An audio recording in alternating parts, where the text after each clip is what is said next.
Allah.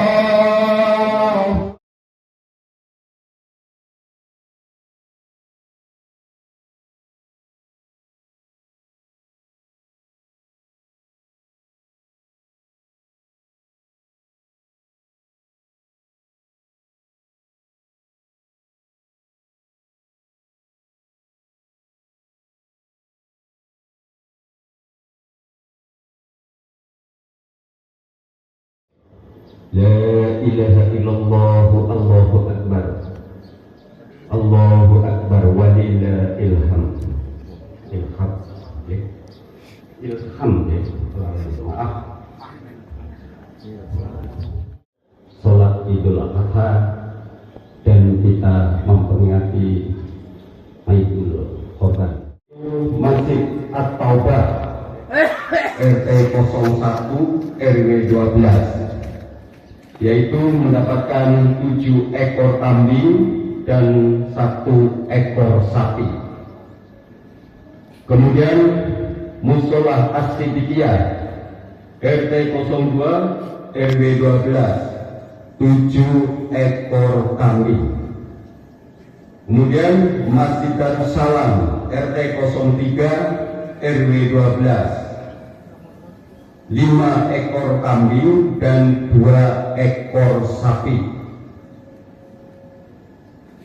Kemudian Musola Miftahul Huda RT 04 RW 12 4 ekor kambing dan 1 ekor sapi untuk warga RT 04. Kemudian Musola Nur Hidayah yaitu 4 ekor kambing dan 2 ekor sapi, sehingga pada perolehan hewan kurban pada hari ini yaitu total mendapatkan 27 ekor kambing dan 6 ekor sapi. Itu Allahu Akbar walillahil hamd.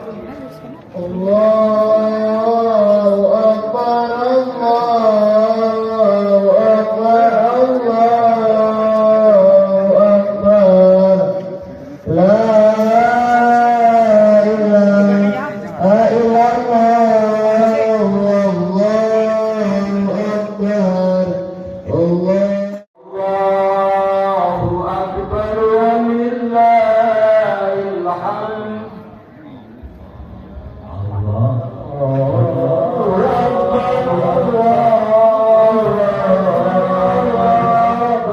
Allah.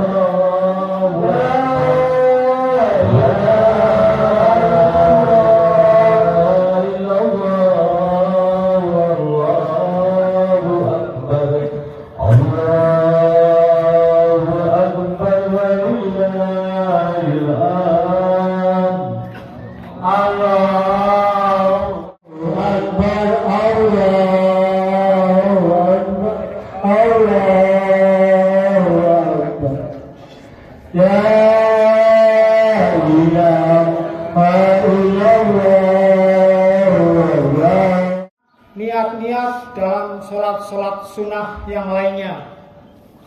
Yang kedua, takbir yang di rakaat yang pertama yaitu 7 kali takbir diselingi dengan bacaan subhanallah walhamdulillah wala ilaha illallah wallahu akbar. Kemudian memasuki rakaat yang kedua yaitu 5 kali takbir dengan diselingi dengan bacaan yang sama subhanallah. Marilah yang pertama kita mensyukuri nikmat Allah Tabaraka wa Ta'ala. Allah yang telah mencurahkan begitu banyak kenikmatan kepada kita, nikmat yang tidak akan sanggup untuk kita hitung satu persatu nikmat-nikmat tersebut. Salawat serta salam tidak lupa untuk kita sanjungkan kepada suri tauladan kita Rasulullah Muhammad sallallahu alaihi wa alihi wasallam. kitab Ibrahim innahu kana siddiqan nabiyya. إذ قال لأبيه يا أبت لم تعبد ما لا يسمع ولا يبصر ولا يغني عنك شيئا يا أبت إني قد جاءني من العلم ما لم يأتك فاتبعني أهدك صراطا سويا. Yang artinya, dan ceritakanlah hai Muhammad kisah Ibrahim di dalam Al-Quran. Sesungguhnya dia seorang nabi dan orang yang sangat mencintai kebenaran. Ketika dia Ibrahim berkata kepada ayahnya, wahai ayahanda, mengapa engkau menyembah sesuatu yang tidak bisa mendengar, tidak bisa melihat, tidak dapat menolongmu sedikit pun? Wahai ayahanda, sungguh telah sampai kepadaku suatu ilmu yang tidak diberikan kepadamu. Maka ikutilah aku, niscaya aku akan menunjukkan kepadamu jalan yang lurus. Bahwa dirinya memiliki ilmu yang diajarkan oleh Allah kepadanya, ilmu yang mana ilmu tersebut wajib diajarkan Ibrahim kepada keluarga dan kaumnya. Ilmu kebenaran yang bisa menyelamatkan seorang dalam kehidupan dunia dan tentu kehidupan akhirat. Dan tentu seorang itu bisa mendapatkan ilmu dengan dua cara. Yang pertama, ia mendapatkan ilmu secara langsung dari Allah, dan ini hanya diberikan oleh Allah kepada para nabi dan rasul. Dan yang kedua, seorang bisa mendapatkan ilmu dengan cara belajar. Baik wasilahnya ialah dengan cara bertalaki, belajar dengan guru, belajar dengan ustaz. Kalau guru para ulama dari generasi salaf berarti belajar pada sahabat, pada tabi'in, tabi'ut tabi'in. Kemudian ilmu ini diwariskan secara talaki, atau dengan membaca, atau dengan mendengar, atau kalau sekarang berarti kita melihat pada media sosial yang di situ diajarkan ilmu. Mengajarkan ilmu tadi, dan ketika ia mengajak ayahnya dan kaumnya untuk mengikuti ilmu tadi, ilmu yang bisa mengantarkan ayah dan kaumnya kepada keselamatan di dunia dan akhirat. Apa jawaban dari ayatnya? Allah Ta'ala berfirman di ayat yang 46, qala aragibun anta an alihati ya Ibrahim la illam tantahi la arjumannaka wahjurni maliya. Ayah Ibrahim berkata, apakah kamu benci dengan Tuhan-Tuhanku Ibrahim? Kalau kamu tidak berhenti dari berdakwah, aku akan merajam kamu, aku akan melempar kamu dengan batu. Maka tinggalkan diriku untuk waktu yang lama. Dalam ayat yang lain, ketika Nabi Ibrahim berdakwah kepada kaumnya, kalau tadi berdakwah kepada bapaknya, sekarang beliau juga berdakwah kepada kaumnya. Allah Ta'ala mengisyaratkan tentang jawaban dan pengakuan dari kaumnya. Fama kana jawaba qaumihi illa an qalu qutulu aw harriquhu fa anjahu Allahu minan nar inna fi dzalika laayatin liqaumin yu'minun. Dan tidaklah jawaban daripada kaumnya ketika diseru terhadap ilmu oleh Ibrahim, melainkan mereka mengatakan, bunuhlah Ibrahim atau bakarlah dia di dalam api. Tapi Allah Ta'ala menolong Ibrahim dari azab api yang ada di dunia, di mana Ibrahim dilempar dengan manjanik ke takel besar untuk kemudian dilempar ke dalam api yang sangat besar. Allah Ta'ala menjadikan api tersebut menjadi dingin dan menyelamatkan Ibrahim. Inna fi dzalika laayatin liqaumin yu'minun. Sesungguhnya yang demikian itu terdapat tanda bagi orang-orang yang mau beriman. Ada beberapa hal yang menjadikan ayah dan kaum Ibrahim ini tidak mau menerima dakwah. Yang pertama, karena ayah Ibrahim dan kaumnya ini terlanjur fanatik dengan adat istiadat kaumnya yang terdahulu, dengan ajaran leluhurnya, dengan ajaran nenek moyangnya. Mereka sudah terlanjur terkena doktrin sehingga mereka menjadi fanatik buta dari pemuka-pemuka kaum terdahulu. Hal ini seperti yang Allah Taala firmankan di dalam Al-Quran di surat Al-Anbiya ayat 52 sampai 54. إذ قال لأبيه وقومه ما هذه التماثيل التي أنتم لها عاكفون قالوا وجدنا آباءنا لها عابدين قال لقد كنتم أنتم وآباؤكم في ضلال مبين. Ingatlah ketika Ibrahim berkata kepada bapaknya dan kaumnya, apakah ini berhala-berhala yang kalian berada dan beriktikaf di antara berhala-berhala ini? Apa ini? Berhala-berhala yang kalian sembah. Bukankah ini adalah suatu bentuk kesyirikan? Apa jawaban dari kaumnya? Qalu wajadna aba'ana laha abidin. Beginilah kami dapati leluhur-leluhur kami, bapak moyang kami melakukan seperti ini. Kami lakukan. Qala laqad kuntum antum wa aba'ukum fi dhalalin mubin. Maka Ibrahim pun menegaskan, sungguh kalian dan bapak-bapak kalian dan leluhur-leluhur kalian sungguh berada pada kesesatan yang nyata. Ya, juga menegaskan di dalam Al-Quran di surat Al-Baqarah ayat yang 17. Wa idza qila lahum ittabi'u ma anzalallahu qalu bal nattabi'u ma alfayna 'alaihi aba'ana awalau kana aba'uhum la yaqiluna shay'an wa la yahtadun. Apabila dikatakan kepada mereka, yakni orang-orang musyrik yang ada di Mekah ketika itu, ittabi'u, ikutilah apa yang Allah turunkan kepada kalian, ikutilah Al-Quran dan As-Sunnah. Apa kata mereka? Bahkan kami mengikuti adab istiadat leluhur yang telah diajarkan oleh bapak-bapak kami. Apa kata Allah? Rabbul Alamin, Rabb semesta alam. Awalau kana aba'uhum la yaqiluna syai'an wa la yahtadun. Apakah kalian mau tetap mengikuti leluhur-leluhur kalian meskipun mereka tidak memiliki akal dan tidak berada di atas petunjuk? Tetap yang seperti itu mau diikuti.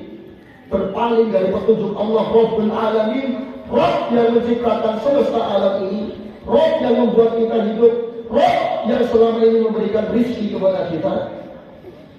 Kemudian di antara hal yang menjadikan ayah dan kaum Ibrahim tidak menerima dakwah yang kedua adalah apatis, tidak peduli, tidak mau terbuka dengan ilmu yang baru. Padahal ilmu tersebut adalah bersumber dari Allah, dari Al-Quran dan As-Sunnah. Maka yang seperti ini bisa menghalangi seorang dari hidayah. Yang ketiga, kenapa ayah dan kaum Ibrahim tidak mau menerima dakwah Ibrahim? Di antaranya karena mereka meremehkan Ibrahim sebagai pembawa ilmu, sebagai juru dakwah. Mereka meremehkan Ibrahim, di mana Ibrahim itu dikatakan hanya seorang anak muda yang tidak memiliki kematangan dalam berpikir. Sebagaimana Allah Taala isyaratkan di dalam Al-Quran. Allah Taala berfirman, qalu man fa'ala hadza bi alihatina innahu laminadh dhalimin qalu sami'na fatan yadhkuruhum yuqalu lahu Ibrahim. Ketika kaum Ibrahim kembali kepada atau kembali ke kampung mereka, mereka mendapati altar tempat peribadatan mereka, berhala-berhalanya sudah dihancurkan oleh Ibrahim. Tapi mereka belum tahu siapa yang menghancurkan berhala-berhala tadi. Apa kata mereka? Siapa yang menghancurkan berhala-berhala ini? Sungguh dia orang yang sangat keji. Maka orang-orang sebagian mengatakan, kami dengar ada anak muda yang senantiasa mencorak berhala-berhala kita, namanya Ibrahim. Allah Ta'ala sebutkan, bahwa mereka menjuluki, melakoni, menggelari Ibrahim dengan anak muda. Anak muda yang tidak ada kematangan. Tapi anak muda ini membawa ilmu. Maka meskipun seorang yang membawa ilmu kepada kita lebih muda daripada kita, wajib bagi kita untuk menerima selama itu datang dari Allah dan Rasulnya. Allah Ta'ala juga isyaratkan di dalam Quran surat Asy-Syu'ara ayat 18 mengisahkan tentang Nabi Musa ketika beliau alaihissalatu wassalam berdakwah kepada Fir'aun. Qala alam nurabbika fina walida wa labithna fina min umrika sinin. Fir'aun kemudian mengungkit-ungkit kebaikan pada Musa. Musa, bukankah dulu aku yang merawat kamu? Bukankah dulu kamu tinggal di rumahku, tumpang di rumahku selama waktu yang sangat panjang, selama bertahun-tahun? Sekarang kamu berlaku seperti ini kepadaku. Maka dia akan mencerca pada personal yang membawa dakwah tadi. Dan inilah yang menghalangi seorang itu dari hidayah Allah Ta'ala. Sehingga sudah seyogyanya bagi kita, ma'asyiral muslimin rahimani wa rahimakumullah, ketika datang ilmu kepada kita, seyogyanya kita untuk menerima ilmu tadi, selama itu berasal dari Allah dan Rasulnya.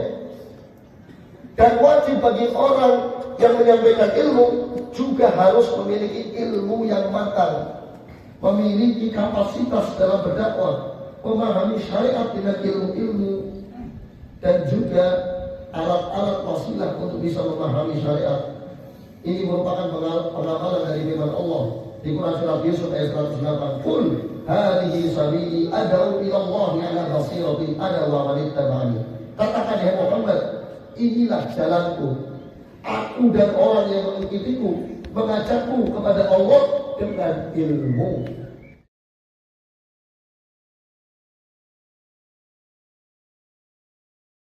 Kita seharian makan, minum, berkeluarga, sudah mati begitu saja, tidak peduli dengan agamanya, tidak peduli bagaimana sholatnya, tidak peduli bagaimana akidahnya, tidak peduli bagaimana wudhunya dan seterusnya.